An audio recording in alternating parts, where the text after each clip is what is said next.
Irish cemetery here on Grosse, because this cemetery unfortunately housed the tragedy of 1847. So what I propose to you is that we can talk a bit more about the events that happened here, and after that, if you want a bit of time to take the time to really appreciate the cemetery and also the memorial with the name of everyone that died here, we could take a few minutes to do that as well. Would that be okay with you guys? Yes, 100%. All right. So, my first question for you. I think you're a different public than what we usually have. You're a bit more specific in your interest on the site here. So I believe you must be a little bit more familiar with the events of the famine in Ireland. Is that right? Yes?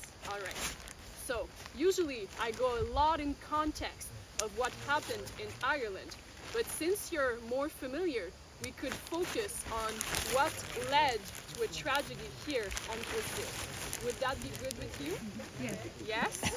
Excellent. So, the Irish cemetery here is actually the oldest cemetery we have on Grosse.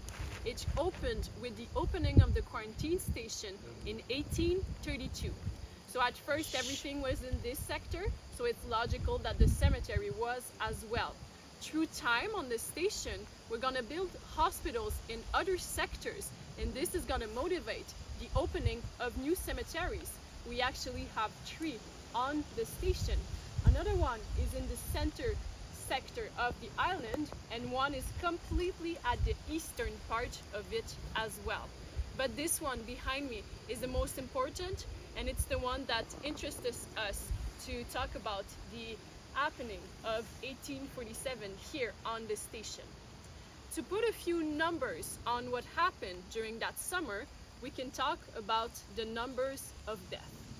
In the whole history of Grosse, we are talking about around 7,500 deaths, so through 105 years.